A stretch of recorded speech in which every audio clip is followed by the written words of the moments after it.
BJP हमें चोट देगी और उनको हमारा वोट चाहिए। वो जितना चोट देंगे हम लोग उतना वोट अपोजिशन को देंगे, क्योंकि हमने बंगाल से जितना एमएलए एमपी भेजा किसी ने आवाज़ नहीं उठाई। तो यही नौजवान को खड़ा होकर हम लोग को पॉलिटिकली अपना एम्पावरमेंट करना होगा, हमें पॉलिटिक्स में घुसना होगा। जो आस्था मानने वाले हैं वो आज गरीबी में, पेट्रोल का महंगाई और खाने पीने की चीज़ों की महंगाई, इन सब से जूझ रहे हैं।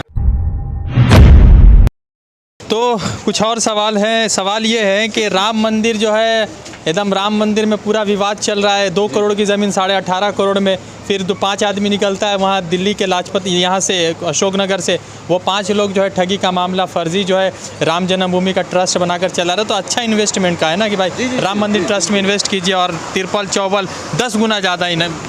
देखिए वही तो इसको कहते हैं ना, this is the irony of life कि बीजेपी वाले वीएचपी वाले सिर्फ राम जी की कृपा इन्हीं पे बरस रही है। रातों रात राम जी की कृपा से 2 करोड़ की ज़मीन 18 करोड़ हो गई, तो राम जी की कृपा बसी। लेकिन राम जी के जो असली भक्त है, ठीक है, मर्यादा पुरुषोत्तम राम जी के जो असली भक्त है, वो आज कोरोना में घर पे खाने को नहीं है। सरकार को उनकी तरफ से कोई मदद नहीं, वहाँ पे कोई राम जी की मदद नहीं पहुँच पा रही है। सिर्फ और सिर्फ राम जी की मदद बीजेपी और बीएचपी वालों को हुआ है। तो मतलब राम जी का कॉपीराइट इन्हीं के पास है। उन्होंने आस्था को बेचा है। जो आस्था मानने वाले हैं वो आज गरीबी में, पेट्रोल का महंगाई और खाने पीने की चीज़ों की महंगाई, इन सब से जूझ रहे हैं। राम जी के भक्त जो असली आस्था रखते हैं, ठीक है, और जो राम जी के आस्था को बेच रहे हैं, वो आज देखिए 2 करोड़ की ज़मीन 18 करोड़ उन्होंने रातों रात कर दी। ये तो सिर्फ एक मामला आया, इसके पीछे कितना मामला है ये तो अब आने वाले वक्त में पता चलेगा।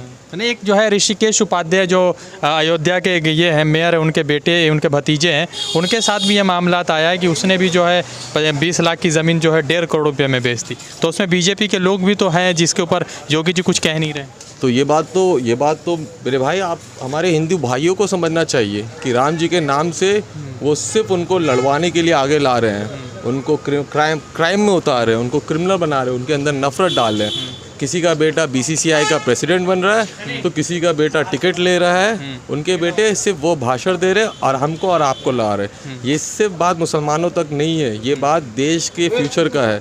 हिंदू हो या मुसलमान, हर नौजवान को समझना पड़ेगा कि किस तरह उन्होंने आस्था को बेचा है पिछले 7-8 साल से, और आस्था को बेच के सिर्फ अपनी प्रॉपर्टी बढ़ाई, अपना मुकाम बढ़ाया, अदानी अंबानी को आगे बढ़ाया। और हम लोग जीएसटी, नोटबंदी, उसके बाद आपका कोरोना, सिर्फ ये मार झेल लें, और ये मार सिर्फ मुसलमान पे नहीं, हिंदू मुसलमान हर कोई पे बराबर है।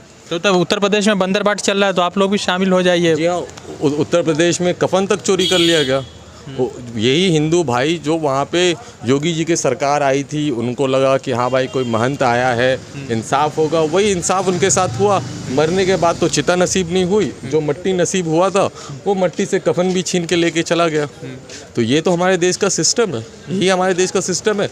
और लोग, इलेक्शन आएगा, फिर से कोई हिंदू मुसलमान का मुद्दा उठेगा और फिर पब्लिक घूम जाएगी, पब्लिक उनकी तरफ हो जाएगी। धर्म परिवर्तन का मुद्दा उठ चुका है। धर्म परिवर्तन को लेकर उत्तर प्रदेश में अब बात हो रहा है। 2 लोगों को गिरफ्तार किया कि 1000 लोगों का धर्म परिवर्तन करा दिया। योगी जी ने कहा कि एनएसए लगाई, मतलब नेशनल सिक्योरिटी एक्ट लगाई। एनएसए लगाए, मुख्तार अब्बास नकवी पे लगाए, शहनवाज हुसैन पे एनएसए क्यों नहीं लगा रहे भाई? धर्म परिवर्तन करवाइए उनका, वो तो आपके घर के है ना, उनका धर्म परिवर्तन कराइए। हमारे जान में, अगर हमारे जान पहचान में जो भी है, सब अपनी मर्जी से अपनी आस्था का पालन कर रहे हैं, चाहे वो हिंदू या मुसलमान हो।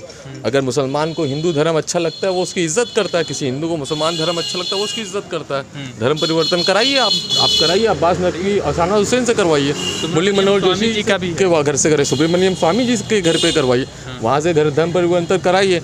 लेकिन वहाँ पे आपको दामाद बनाना है। क्यों? क्योंकि आपको सब मिलके हमें हमारे देश में लूटना है। लेकिन जितनी फसाद, जितना दंगा ये आपको कराना हम गरीबों के लिए, ये सिर्फ हमारे लिए आप लोगों ने छोड़ के रखा है, और ख़ुद के बेटों को बीसीसीआई प्रेसिडेंट बनाना है और आगे से आगे पहुंचाना है। तो ये कब तक चलेगा? ये मतलब उत्तर प्रदेश का चुनाव शुरू हुआ, अभी कोरोना काल में कफन चुरा लिया गया, लाश जो है गंगा नदी में बह रही थी, कुत्ते खा रहे थे, मगर अभी जैसे चुनाव का 2-4-5 महीना बचा, पूरा शुरू हो गया है कि हिंदू खतरे में है, धर्म परिवर्तन हो रहा है, सब चीज़ चल रहा है। देखिए ये कब तक चलेगा? अभी इसका जब तक लोग ये गोदी मीडिया देख रहे हैं, आप ये चीज़ समझिए, गोदी मीडिया से लोगों के दिमाग में ये वायरस को इंजेक्ट किया जा रहा है। जब तक लोग गोदी मीडिया देख रहे हैं, आपको टीवी बंद करना होगा। आपने अगल पड़ोसी, अगर आपके पड़ोसी में कोई हिंदू है तो उसको देखिए, आपके पड़ोस में कोई मुसलमान है तो उसको देखिए, अपने अगल बगल देखिए, आपको सच्चाई समझ जाएगा कि सब एक जैसे ही हैं, अच्छाई बुराई सब में एक जैसा ही है।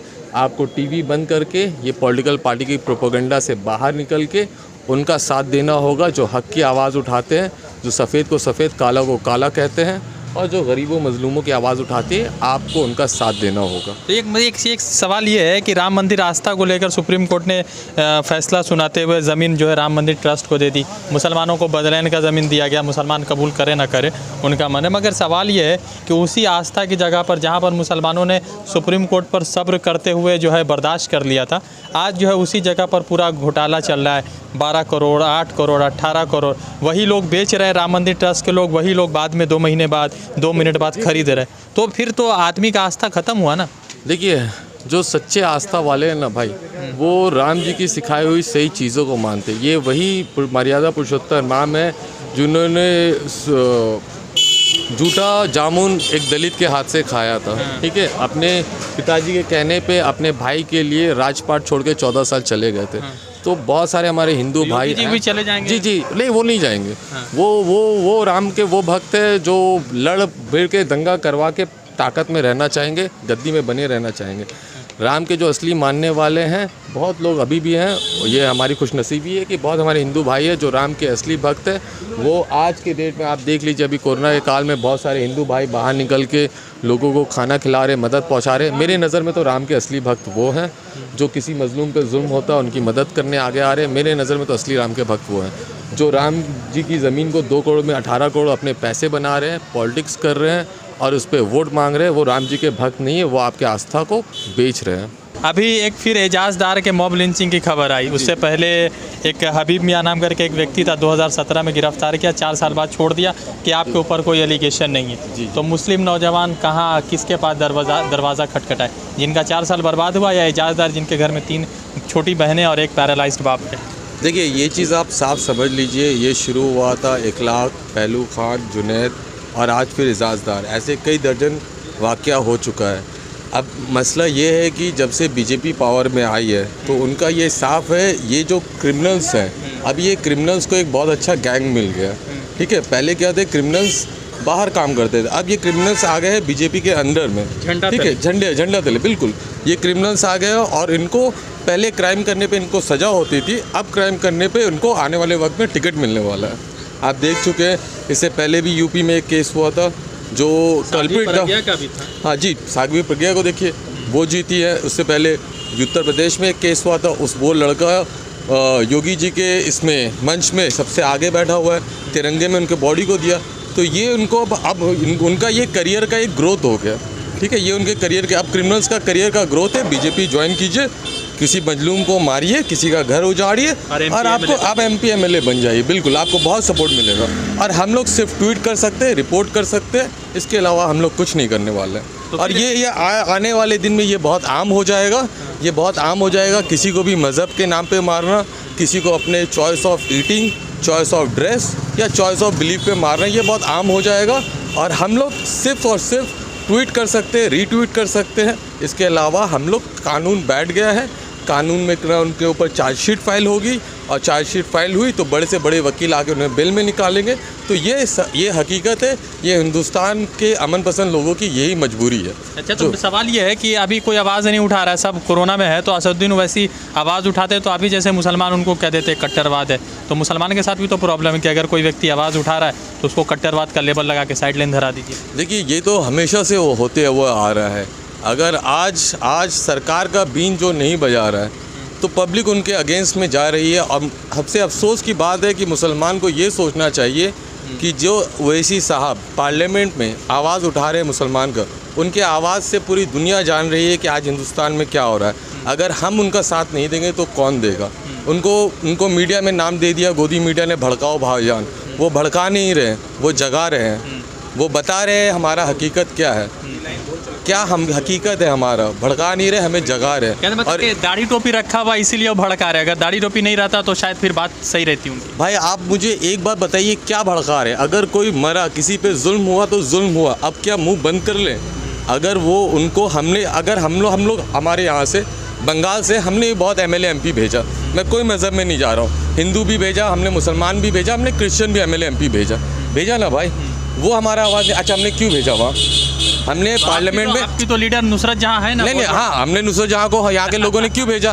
हमने इसलिए भेजा कि वो टिकटॉक में वो अच्छी लगती है, उसके लिए हम लोग उनकी मूवी देखते हैं। उनकी मूवी को पसंद करते हैं, टिकट खरीद के मूवी देखते हैं। लेकिन पार्लियामेंट में उनको भेजा गया था कि आप जाके मजलूम का आवाज़ उठाइए, किसी भी, चाहे वो कोई भी धर्म का हो, देश के मुद्दों पे आवाज़ उठाइए। अगर कहीं पे जुल्म हो रहा है, किसी का घर उजड़ रहा है, किसी का बच्चा मर रहा है, आप उसका आवाज़ उठाइए, क्योंकि आपके आवाज़ उठाने से कानून बनेगा। जैसे आपका टाडा का कानून बना ना, आप मॉब लिंचिंग पे कानून क्यों नहीं लाते? ट्रिपल तलाक पे तो बन गया ना। ट्रिपल तलाक में बन गया, इससे किसका फ़ायदा हुआ?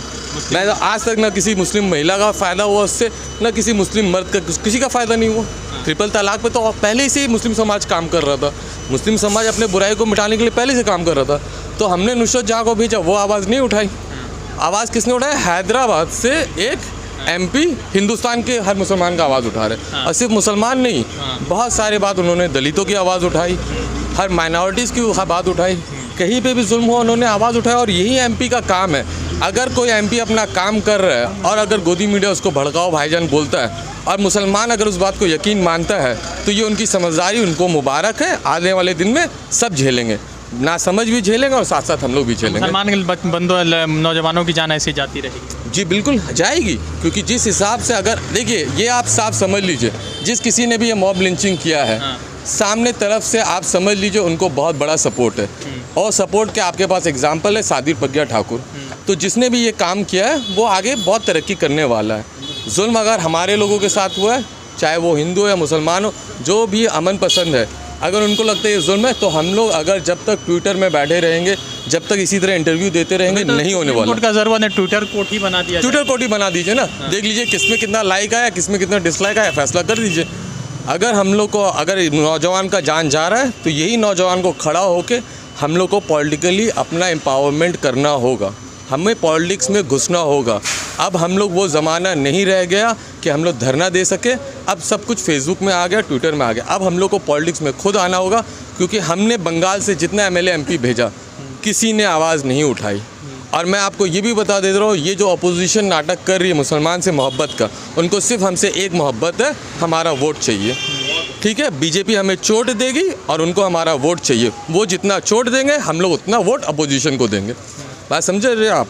तो मुसलमान को खुद आना होगा, और कोई नेता हमारा नहीं उठाता, चाहे वो नुसरत जहाँ हो या जिस किसी को भी हम लोगों ने भेजा। बंगाल से हमने जिस किसी भी एमएलए एमपी को भेजा, हमारा आवाज़ कोई नहीं उठा रहा। तो हमारा आवाज़ जो उठाएगा भाई, हमारा रहबर उन्हीं को बनना चाहिए। सीधी सी बात है।